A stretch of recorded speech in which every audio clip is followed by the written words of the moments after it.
What is going on, guys? Emerald Gamer 7 coming back at you with another video. Nintendo has finally done it. Yes, rejoice! Nintendo has finally announced the Nintendo Switch Oled. Yeah. I'll put the trailer in the description below. That way you guys can go check it out and see it for yourself. So what does this mean? In case any of y'all are wondering, no.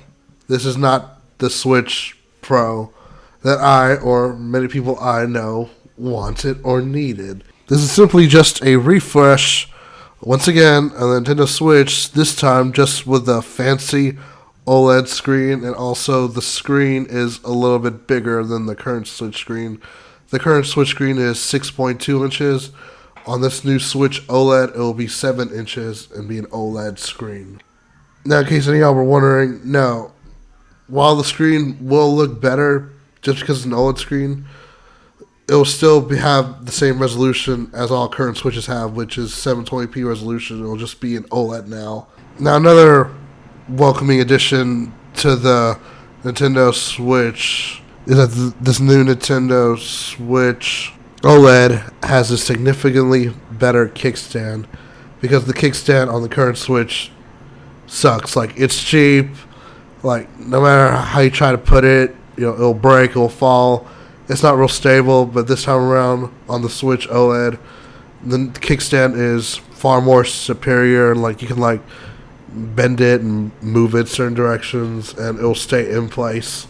And it doesn't feel cheap. It feels really solid from the looks of the trailer. Now, another new thing that's new and beneficial, although I feel like Nintendo is 5 years too late on this subject, is that finally on the Nintendo Switch OLED, it finally has an Ethernet port, which is good for all you people who prefer to play wired. I think that's most of us.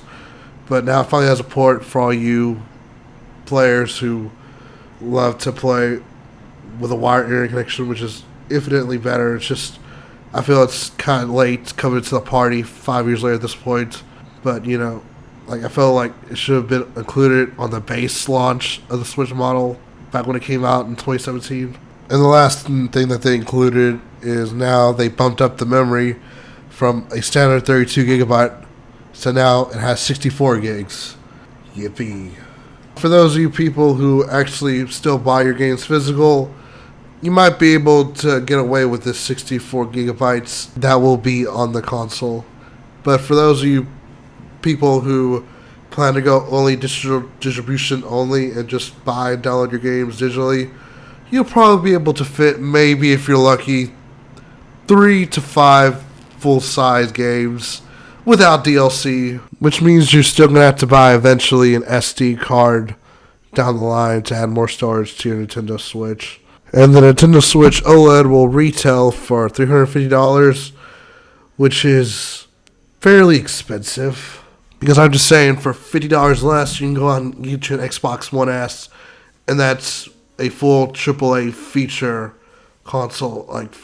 For the specs that the Xbox Series S is rocking, you can play some pretty good games and the games will still look great. You can't even build a computer for $300 that can match the specs of the Xbox Series S. And it's also $50 more than what the current Switch is going for. So for $50 more, the only thing you're paying for is a better OLED screen display, and a bigger screen as well, just a little bit, and double the storage memory of the console. Now, the Nintendo Switch OLED has a release date of October 8th, coming out this year, 2021, which is ironically the same date when Metroid Dread comes out, so maybe they'll be used to promote each other, especially in the trailer for the Nintendo Switch OLED.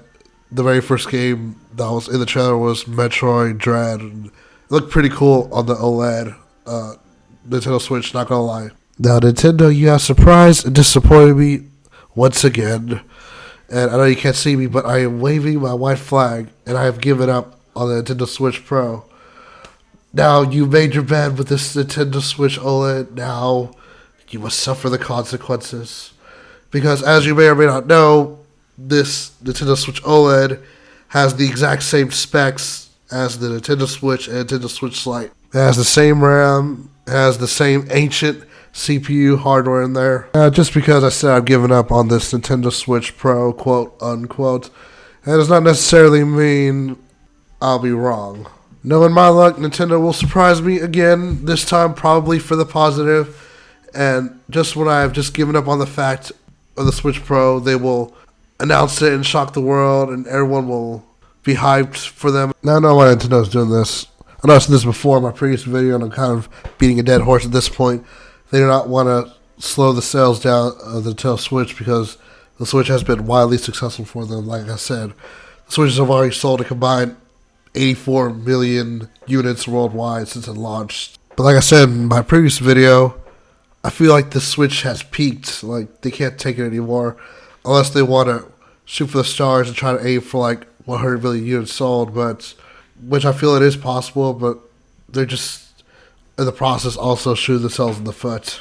And like I said earlier as well, they're just going to make developers just leave the Switch because they're going to be like, the gap has just gotten too big and we can no longer port the games that we have over to the Switch because that hardware is so ancient and old that our games won't be able to run it. And then Nintendo will not have third-party support, which is one of the main reasons. It's not the main reason, but it's one of the reasons why the Wii U failed. I just wish that sometimes Nintendo would just follow the crowd and instead of always trying to be in their own little world to the corner and always trying to be innovative. I'll tell you, just follow the crowd once on this and come out with this new Nintendo Switch Pro. I know me and several other people that I know were ready for it and we want it, and you're denying us that. Come on, Nintendo. Anyway, shameless plug alert. Not only do I do YouTube, I also stream on Twitch, as you can see from this gameplay below. So yeah, if you like this type, I'm currently playing Sonic Lost World for the PC on my laptop. So yeah, I'll put my Twitch in the description below. Come give me a follow, come chill, talk some games, and just have a good time when I stream. Anyways, that's it for me, guys. If you enjoyed this video, give a like and also give a subscription down below. It helps a lot. I do appreciate it. And I'll see you guys next time. Have a good night, guys. Bye.